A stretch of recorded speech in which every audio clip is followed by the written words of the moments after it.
everyone, welcome back to the channel. In this video we will be discussing a new topic and this is internal elections mandatory for political parties. इस video में हम discuss करेंगे कि political parties के अंदर जो भी post होती हैं, फॉर एग्जांपल प्रेसिडेंट की पोस्ट, सेक्रेटरी की पोस्ट, क्या इन पोस्ट के ऊपर जो भी अपॉइंटमेंट होते हैं वो इलेक्शंस के थ्रू करवाने चाहिए या नहीं, या फिर किसी को भी वहाँ पर अपॉइंट कर देना चाहिए। इस वीडियो में हम बेसिकली ये डिस्कस करने वाले हैं। इस समय ये डिस्कशन क्यों हो रहा है, इसका सबसे बड़ा कारण है क्योंकि हाल ही में न्यूज़ में रहा है कांग्रेस पार्टी अपने प्रेसिडेंट के इलेक्शंस करवा रही है, अध्यक्ष पद के इलेक्शंस करवा रही है। यहीं से सवाल उठने लगा है कि क्या कॉन्स्टिट्यूशनली पॉलिटिकल पार्टीज़ के लिए ये मैंडेटरी कर देना चाहिए कि वो अपने यहाँ पर इलेक्शंस करवाएं, राइट। So let's begin. सबसे पहले हम एक रोड मैप देखते हैं। इस वीडियो में हम क्या क्या पढ़ने वाले हैं। सबसे पहले हम लीगल ग्राउंड देखेंगे, हमारा कॉन्स्टिट्यूशन क्या कहता है इंटरनल इलेक्शंस से रिलेटेड पॉलिटिकल पार्टीज़ के अंदर। हमारा कॉन्स्टिट्यूशन क्या स्टैंड लेता है, क्या कुछ लिखा हुआ है कॉन्स्टिट्यूशन के अंदर, हम इसके ऊपर डिस्कशन करेंगे। उसके बाद हम प्रेजेंट की कंडीशंस को देखेंगे कि इस वक्त पार्टीज़ में क्या होता है, इलेक्शंस होते हैं नहीं होते हैं, इसके ऊपर डिस्कशन करेंगे। फिर प्रोज एंड कॉन्स देखेंगे, इंटरनल इलेक्शंस कंडक्ट करवाने के क्या प्रोज हैं, क्या फ़ायदे हैं और क्या नुकसान है, क्या कॉन्स हैं, और लास्ट में हम देखेंगे व्हाट कैन बी डन, क्या किया जा सकता है, क्या सॉल्यूशन है। सबसे पहले हम लीगल ग्राउंड को देखते हैं, हमारा कॉन्स्टिट्यूशन क्या कहता है। अगर हम इसे देखें तो constitution has no law regarding elections in a political party. हमारा कॉन्स्टिट्यूशन कोई लॉ प्रोवाइड नहीं करवाता, हमारा कॉन्स्टिट्यूशन कुछ नहीं कहता regarding elections in a political party, करवाने हैं नहीं करवाने, इससे रिलेटेड कुछ नहीं लिखा हुआ। इंडिया एक पार्टी लेड डेमोक्रेसी है, राइट। हमारी जो डेमोक्रेसी है उसे पॉलिटिकल पार्टीज़ लीड करते हैं, लेकिन उसके बावजूद पॉलिटिकल पार्टी इस नाम से कोई भी टर्म, पार्टी लेड डेमोक्रेसी होने के बावजूद पॉलिटिकल पार्टी नाम से कोई भी टर्म हमारे कॉन्स्टिट्यूशन के अंदर नहीं लिखी हुई। पहली बार 1985 के अंदर एंटी डिफेक्शन लॉ जब इनेक्ट किया गया था, उस वक्त पॉलिटिकल पार्टी नाम से ये टर्म हमारे कॉन्स्टिट्यूशन में मेंशन की गई थी। अगर हम देखें एंटी डिफेक्शन लॉ क्या होता है, तो 1985 से पहले क्या होता था, फॉर एग्ज़ाम्पल दो पॉलिटिकल पार्टीज़ हैं, ये है BJP and this is Congress, this is Congress. For example कोई इंडिविजुअल है ए, ये चुनाव लड़ता है बीजेपी की सीट पर, चुनाव जीत जाता है। चुनाव जीतने के बाद ये एमएलए बन जाता है, फिर ये बीजेपी छोड़कर कांग्रेस के साथ चला जाता है। एंटी डिफेक्शन लॉ आने से पहले अगर वो इंडिविजुअल कोई पार्टी छोड़ता है तब भी वो अपनी पोजीशन पर बना रहेगा, लेकिन 1985 में जब से एंटी डिफेक्शन लॉ आया है उसके बाद से ये प्रोविज़न हो गया कि अगर कोई इंडिविजुअल अपनी पार्टी छोड़ता है चुनाव जीतने के बाद तो वो उस पोजीशन पर बना नहीं रहेगा, फिर वो एमएलए या एमपी जो भी उसके पास पोजीशन थी वो पोजीशन उसके पास नहीं रहेगी, राइट। ये प्रोविज़न एंटी डिफेक्शन लॉ के थ्रू आया। ये क्यों लाया गया था एंटी डिफेक्शन लॉ, तो ये बेसिकली इसीलिए लाया गया था डिफेक्शन को कंट्रोल करने के लिए। डिफेक्शन क्या होता है, दल बदली, दल बदली को ही डिफेक्शन कहा जाता है। तो अब आगे हम इसे देखें तो 1990s के अंदर हमारा कॉन्स्टिट्यूशन तो कुछ कहता ही नहीं है regarding internal elections in political parties. 1990s के अंदर हमारे चीफ इलेक्शन कमिश्नर हुआ करते थे T N. Seshan. T N. Seshan he ordered political parties को ऑर्डर किया, he made it mandatory for them to conduct organisational elections. Organisational elections conduct करवाना उनके लिए मैंडेटरी कर दिया। अब ऐसा कोई लॉ तो है नहीं, तो उन्होंने इसे करवाया through executive order. Executive order के थ्रू उन्होंने इसे करवाया। एग्जीक्यूटिव ऑर्डर का मतलब गवर्नमेंट के थ्रू ये ऑर्डर निकलवा दिया कि it is mandatory for all political parties to conduct organisational elections. Since then periodically elections हो रहे हैं हमारे कंट्री के अंदर सभी रिकग्नाइज्ड पार्टीज़ के अंदर। और अगर कोई पार्टी डिले भी कर रही है इलेक्शन करने में तो वो डिले मांग लेती है, जो कि इलेक्शन कमीशन लिबरली उन्हें दे देता है, राइट। तो अब प्रॉब्लम क्या है, यहाँ पर सवाल यही उठता है कि पीरियडिकली अगर इलेक्शन हो रहे हैं और अगर डिले भी होता है तो इलेक्शन कमीशन लिबरली उन्हें डिले ग्रांट कर देता है, तो प्रॉब्लम क्या है। तो प्रॉब्लम यहाँ पर ये है, इलेक्शन कमीशन बहुत लिबरल है इस केस में। Election commission is very liberal. जब वो ये डिले ग्रांट करता है तो बहुत लिबरल है, and it does not question और criticise the procedure of the results. ठीक है, कैसे चुनाव करवा रहे हैं, क्या रिजल्ट्स आ रहे हैं, इससे रिलेटेड कुछ उनसे सवाल नहीं करता, ऐसा कोई उनसे सवाल नहीं पूछा जाता। उसके अलावा क्रिटिसिज्म कुछ भी नहीं। उसको इलेक्शन कमीशन बस यही देखता है, are you conducting elections, right. वो केवल इलेक्शंस देखेगा and it will not see the procedure. वो प्रोसीजर देखने के बजाय सिर्फ इलेक्शंस देखेगा। उसके बाद पॉलिटिकल पार्टीज़, जैसा बहुत बार देखने को मिला है जहाँ पर political parties do not comply with the instructions of election commission. Political parties election commission के इंस्ट्रक्शन से कॉम्प्लाई नहीं कर रही हैं।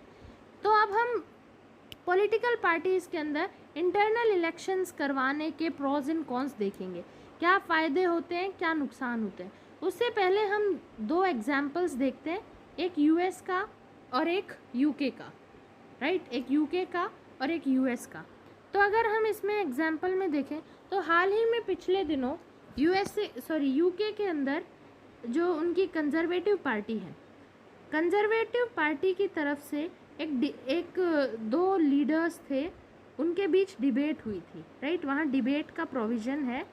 तो कंजर्वेटिव पार्टी के दो लीडर्स थे, एक तरफ थे ऋषि सुनक और दूसरी तरफ थी लिज ट्रस, राइट। इनके बीच वहाँ पर डिबेट का प्रोविज़न होता है। वहाँ जो भी लीडर्स होते हैं उनके बीच डिबेट का प्रोविज़न होता है। इस डिबेट में बेसिकली क्या होता है, दोनों लिज ट्रस और ऋषि सुनक दोनों एक ही पार्टी के लीडर्स हैं, लेकिन उसके बावजूद एक दूसरे की पॉलिसीज़ को क्रिटिसाइज़ कर रहे थे, एक दूसरे पर आरोप प्रत्यारोप कर रहे थे, राइट। एक ही पार्टी के लीडर हैं। कारण क्या है, यहाँ पर एक डिबेट का प्रोविज़न है जिसके अंदर इस तरीके का एक प्रोविज़न है जिसमें एक दूसरे पर ऐसे नॉमिनी चुनने के लिए एक ऐसा डिबेट करवाया जाता है, राइट। ऐसा ही सेम यूएस में होता है जहाँ पर प्रेसिडेंट बनने से पहले बाराक ओबामा और हिलेरी क्लिंटन के बीच में हुआ था, राइट।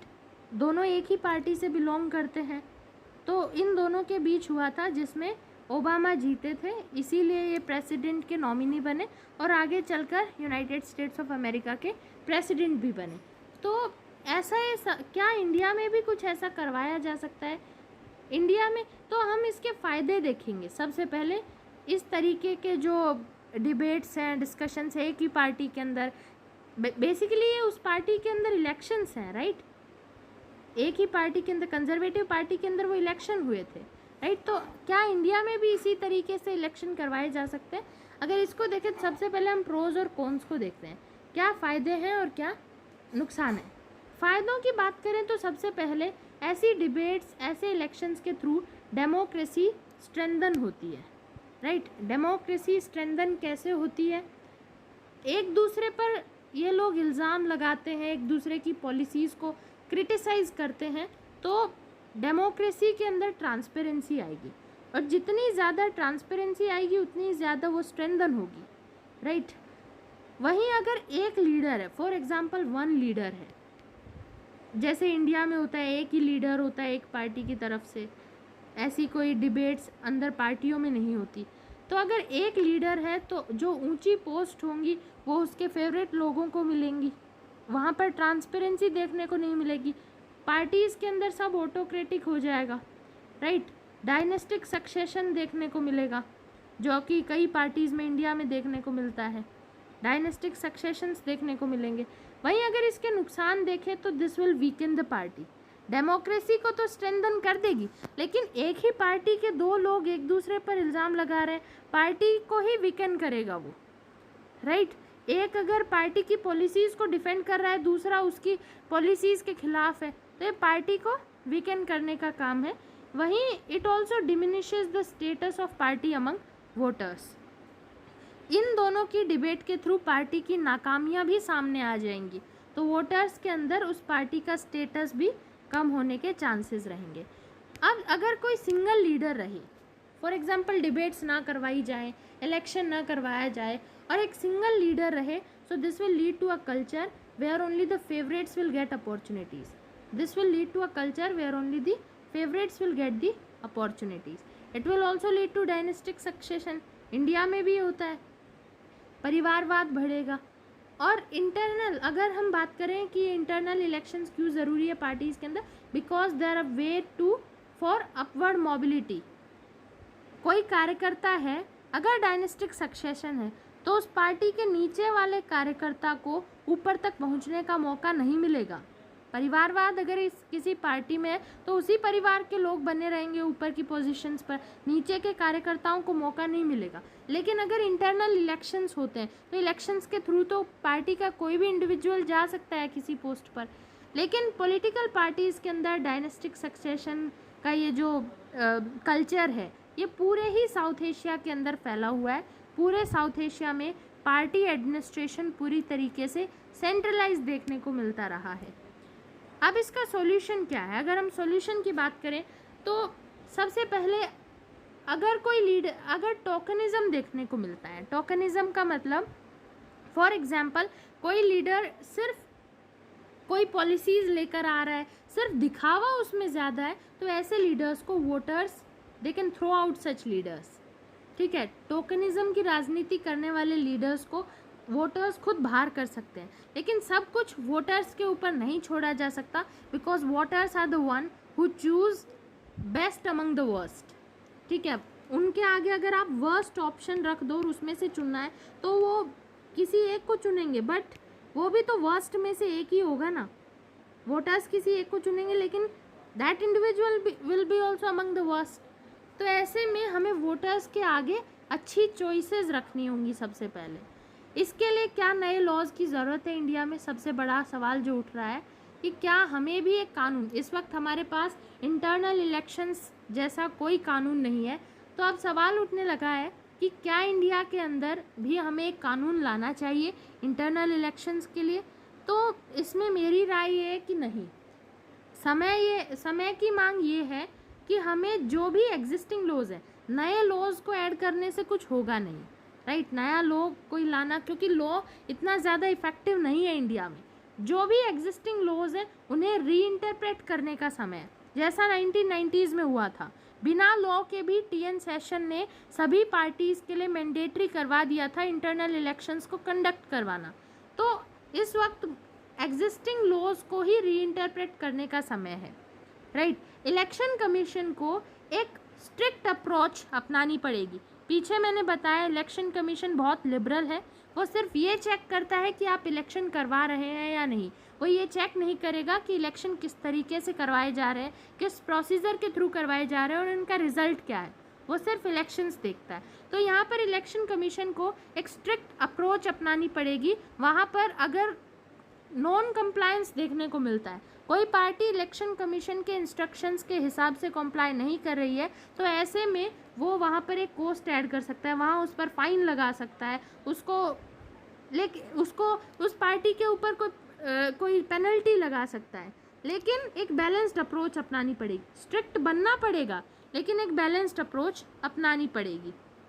तो बैलेंस्ड अप्रोच से क्या कहना है? डी रजिस्टर ना करें, पार्टी के ऊपर स्ट्रिक्ट बने, उसके साथ कोई कॉस्ट ऐड करे, उसके ऊपर पेनल्टी लगाए, लेकिन किसी भी पार्टी को डी रजिस्टर ना करे, because this will be against the provisions of democracy. ये डेमोक्रेसी का जो इसेंस है उसके खिलाफ हो जाएगा। तो ऐसे में यहाँ पर इलेक्शन कमीशन एक बहुत इंपॉर्टेंट रोल प्ले कर सकता है। वहीं reinterpretation of existing laws is very important. 1990s के एग्जाम्पल से हमें एक सीख लेनी चाहिए और इन सब चीज़ों को रीइंटरप्रेट करना चाहिए।